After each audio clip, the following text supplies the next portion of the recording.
On Plutarch. Few have heard of the name Plutarch. And even if one has somehow heard of him, they most probably do not know who he was or what he did. Well, through this essay, I shall try to give you a brief idea of who Plutarch was and what he did, and what was his influence on the world. Plutarch was a Greek historian, biographer, essayist, and philosopher, who is now most famous for his series of biographies of celebrated Greeks and Romans, titled Parallel Lives, also titled Plutarch's Lives or Lives of the Noble Greeks and Romans, and for a collection of his essays and speeches titled Moralia. Interestingly enough, he was also a priest at the Temple of Apollo in Delphi. Now, he is certainly not as famous as Socrates or Plato, or Aristotle, but his influence over the modern world is substantial and cannot be ignored. Being well aware of Plutarch's great reputation as a biographer and historian, I shall nevertheless muster up the courage and take the risk of writing about the life of one of the greatest chroniclers of lives. Forgive me for my audacity. Plutarch was born somewhere in AD 46 in the small town of Chaeronea in the region of Boeotia, Greece, about 30 kilometers east of Delphi. He was born into an established and prominent family in the town. He had two known brothers, Lamprias and Timon, both of whom he often mentioned in his writings. Around the age of 20, Plutarch began studying philosophy and mathematics in Athens under the tutelage of philosopher Ammonius of Athens, also known as Ammonius the Peripatetic. In his writings, Plutarch would often mention his two sons, Autobolus and Plutarch. However, how many children did he exactly have cannot be confirmed. Not yet at least. In a letter discovered after his death, Plutarch writes to his wife Timoxena asking her not to grieve too much at the death of their 2-year-old daughter, also named Timoxena. In that letter of consolation written to his wife, Plutarch hints at his belief in the concept of reincarnation. Although in his writings there are other names such as Soclarus and Eurydice that have been mentioned in terms so as to imply that they were possibly his children, there is no definite evidence found yet to confirm the same. Plutarch was also believed to be the uncle of the philosopher Sextus of Chaeronea, who was one of the teachers of Emperor Marcus Aurelius. Living most of his life at Chaeronea, Plutarch was probably initiated into the mysteries of the Greek god Apollo, which would later help him to undertake his duties as a priest at the Temple of Apollo in Delphi. But before he became a priest at the Temple of Apollo, Plutarch held a number of other positions throughout his life.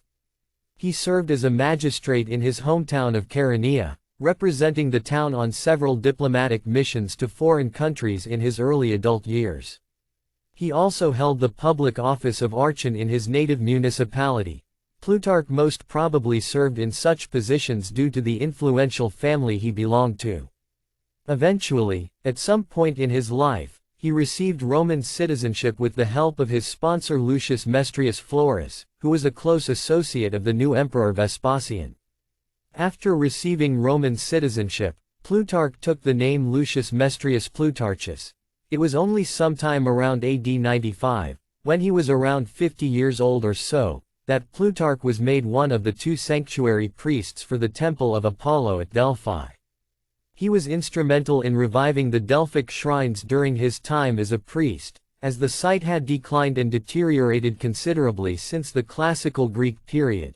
With the help of wealthy Greek patrons and even imperial assistance, Delphi underwent a construction and revival boom. Plutarch would later be honored with a portrait bust for his important role in helping revive the shrines at Delphi. In his later years, Plutarch acted as manager of the Amphictyonic League, an ancient religious association of tribes formed before the rise of the Greek polis, for about 5 terms. As the manager, he was responsible for organizing the Pythian Games, which were one of the 4 Panhellenic games of ancient Greece held in honor of Apollo at his sanctuary at Delphi every 4 years, 2 years after the Olympic Games.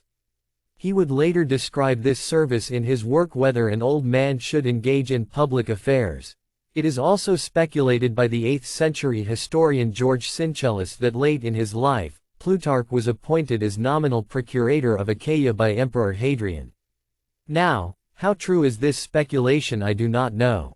Probably no one may know for sure, least of all me, Now, this was a brief overview of Plutarch's life in general, minus his literary contributions to the world and his influence on subsequent generations. But do not worry, we will get to the other two aspects as well. As always, I do not claim that every single thing I have mentioned so far is a completely accurate fact. That would be impossible for me to do, for most of these points cannot be considered wholly accurate even by learned historians who actually know what they are talking about. Therefore, just like the apparent facts of every historical figure, the apparent facts of Plutarch's life must also be taken with a grain of salt, with room for error and improvement. This adjustment is absolutely necessary and imperative. I hope you understand. Now let us move on to the literary works of Plutarch, the part that would ensure his legacy and name last for centuries to come so that people like me can discuss and write about his life, thereby spreading his name and legacy even further down the centuries. The earliest known biographical works of Plutarch are generally accepted to be the lives of the Roman emperors from Augustus to Vitellius, although all of them, except two, are considered lost to history. The work includes the biographies of Galba, the sixth Roman emperor, and Marcus Otho, the seventh Roman emperor, the only two that have survived until modern times. The lives of Galba and Otho are generally considered to be a single work, in which the individual characters of the two emperors are not depicted for their own sake but instead to serve as an illustration and example of an abstract principle. That is, the adherence or non-adherence to Plutarch's morally founded ideal of governing as a princeps, meaning the chief, or the most distinguished, or the most eminent, etc. being considered a single work. The lives of Galba and Otho are not considered a part of Plutarch's canon of individual biographies such as the life of Artaxerxes II and the life of Aratus of Sicyon. Several of his other biographies like that of Crates, Hesiod, Diophantus, and Pindar are now lost treasures that may never be discovered. The Galba-Otho work gives us the first glimpse of what Plutarch tried to achieve and convey with these biographies. He was not merely chronicling their lives but was also using them as examples to address certain deeper principles and themes. For instance, through the Galba-Otho biographies, he reveals the constitutional principles of the Principate during the civil war following the death of Nero.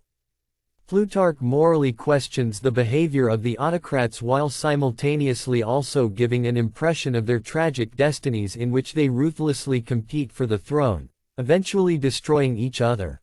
Parallel Lives, his most famous literary work, was his second set of biographical works, comprising a series of 48 biographies of famous and illustrious Greeks and Romans, arranged in pairs in order to highlight their common moral virtues and vices. The surviving work contains 23 pairs of biographies with each pair consisting of one Greek life and one Roman life of similar destiny, such as Demosthenes and Cicero, and Alexander the Great and Julius Caesar. These biographies are more of an insight into human nature and the times in which these individuals lived, rather than a purely historical account of the individual. As Plutarch himself explains in the first paragraph of his Life of Alexander, he was not so much concerned with writing histories but with exploring the influence of character, good or bad, on the lives and destinies of men. At times, he barely touched upon seemingly important, epic-making events, while devoting much time to charming anecdotes and incidental triviality. He did this because he believed that such anecdotes and trivialities often said far more for his subjects than even their most famous accomplishments.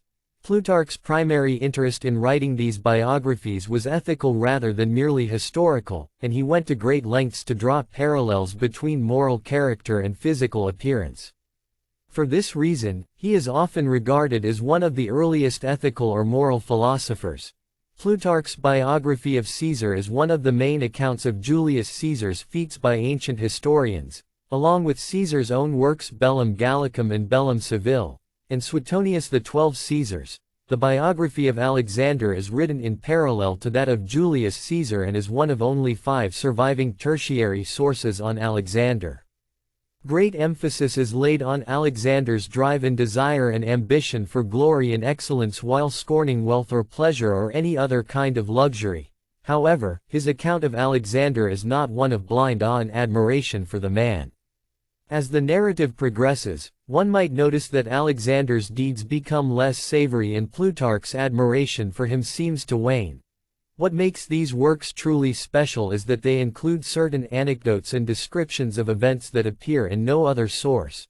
Some of the other biographies in the series include those of Solon, Aristides, Agesilaus II, Themistocles, Alcibiades, Demosthenes, Pyrrhus of Epirus, Coriolanus, Gaius Gracchus, Pericles, Pompey, Gaius Marius, Theseus, Tiberius, Eumenes, Cicero, Mark Antony, Pelopidas, Timoleon, Nicias, Numa Pompilius, Cato the Elder, Marcus Junius Brutus, Romulus, etc.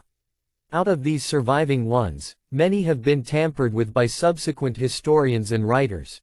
Sadly, several other biographies that were part of the series are now lost to history. Plutarch then wrote the life of Pyrrhus, which has become a significant text over the course of the centuries as it is the main historical account of Roman history during the period 293 to 264 BCE. Apart from the works mentioned so far in this essay, the rest of Plutarch's writings are collected under the title Moralia. It includes a group of manuscripts dating from the 10th to 13th centuries. The collection consists of 78 essays and speeches by Plutarch, all transcribed in the centuries since his death. These writings are considered a great and invaluable source of information about Greek and Roman life and have gone on to influence several writers, thinkers, and philosophers of subsequent centuries. These essays and speeches compiled are eclectic in nature, including philosophical treatises such as On the Delays of the Divine Vengeance, On Peace of Mind, and On the Decline of the Oracles, and religious essays such as On the Worship of Isis and Osiris, which is an important source of information on Egyptian religious rites, and ones dealing with familial subjects such as On Fraternal Affection, which is a discourse on honor and affection of siblings toward each other. It is said that the writings compiled in Moralia were written before Parallel Lives, as Parallel Lives took up much of the last 20 years of his life. Plutarch's writings have also had another really major contribution to the history we know regarding the lives of Spartans. Since Spartans did not write their own history prior to the Hellenistic period, Plutarch's writings on them, which include 5 Spartan lives, sayings of Spartans, and sayings of Spartan women, have become indispensable as few of the only sources of information on Spartan life. His writings on Spartan history have caused much controversy and are generally viewed with much skepticism by subsequent historians, for the simple fact that Plutarch lived several centuries after the Spartan period he wrote about, including many of the earliest events of Spartan history which took place a full millennium before he wrote about them. Due to this, many events recorded by Plutarch have been proven to have flaws and are viewed with some suspicion. His blatant admiration for Sparta and Spartans led him to exaggerate their virtues and strengths while ignoring the obvious flaws and weaknesses of Spartan society. Nevertheless, it is a fact agreed by historians in general that more than any other ancient historian, it is Plutarch's writings on Spartan life and history that have shaped the modern views on Spartans and Spartan society. Now enough of his literary contributions. I am sure I have missed something important, something obvious. No doubt. But I have tried to give you a basic idea of his most important and influential works that have influenced the history we know and learn and speak of today. The works that have influenced generations. Did I succeed at it? I do not know, you tell me. All I know is that I tried. Now let us take a brief look at Plutarch the philosopher. Do not worry, the essay is almost at an end. Just bear with me for a few more minutes. Few people know Plutarch to be a philosopher in the proper way. His work as a biographer and historian is obviously what he is known for, and they are without a doubt his primary legacy. One might even say that if it weren't for his work in those fields that were not purely philosophical in nature, his name and legacy would not have survived until this day, and few, if anybody, would have ever heard of Plutarch. This may sound harsh, but it is most probably true. In a way, it makes sense that Plutarch has not achieved as much fame and notoriety as a philosopher, like say Socrates or Plato, or Aristotle. I say this because Plutarch, unlike these three well-known philosophers, did not espouse or promote any new, different, self-thought-out philosophy of his own. He mostly associated himself with already existing schools of philosophy, without really offering and contributing anything substantially new to them. Plutarch was said to be a Platonist who was also influenced by the peripatetic school of philosophy founded by Aristotle, and even to some extent by Stoicism, even though he often criticized their principles. He generally favored the Platonic peripatetic ethics against the principles of Stoicism and Epicureanism, a philosophy he rejected absolutely. He seemed more interested in religious and moral, ethical questions, placing little importance on theoretical questions as he doubted the possibility of ever solving such questions. Plutarch also held a pure idea of God that was more in line with Plato's philosophy and in opposition to the atheism of Epicureanism and materialism of Stoicism. His ethical philosophy was closely associated with religion, and even though he condemned all forms of superstition, his faith in religion and distrust of human powers of knowledge led him to believe that God comes to our aid by direct revelations, proving that he believed in the concept of divination. He advocated the immortality of the soul and the freedom of the will. He was also of the opinion that there was only one God, and that the different gods of different people were nothing but different names for the same divine being. I will stop here for now. Of course, Plutarch's philosophy was not as shallow and superficial as I have made it seem over here. It obviously has more depth and range than what I have addressed here, and it no doubt has significant insights into several age-old philosophical questions. But, to be honest, I am not the right person to lay that down.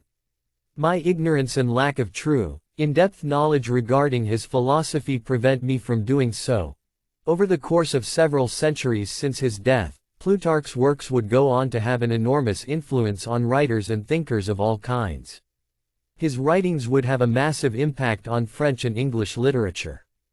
Great writers and thinkers such as Shakespeare, Jean-Jacques Rousseau, Michel de Montaigne, and many other Renaissance humanists and Enlightenment philosophers were influenced by his writings and ideas, often quoting, paraphrasing, and making references to him in their own works. Writers such as Ralph Waldo Emerson and several transcendentalist philosophers were deeply influenced by Plutarch's Moralia, and also by his easygoing writing style and discursive inquiries into customs, beliefs, science, manners, history, etc. Plutarch's influence continued to extend well into the 19th century, inspiring writers and thinkers such as John Milton, Alexander Hamilton, Joseph Marie, Francis Bacon, Robert Browning, Mark Twain, etc. His influence still reigns supreme in Greek and Roman culture and history, and we must thank him for the service he has rendered to us by documenting a part of our history so that we may savor it for centuries to come. In an ideal world, I believe every generation must have a Plutarch to record and document its happenings.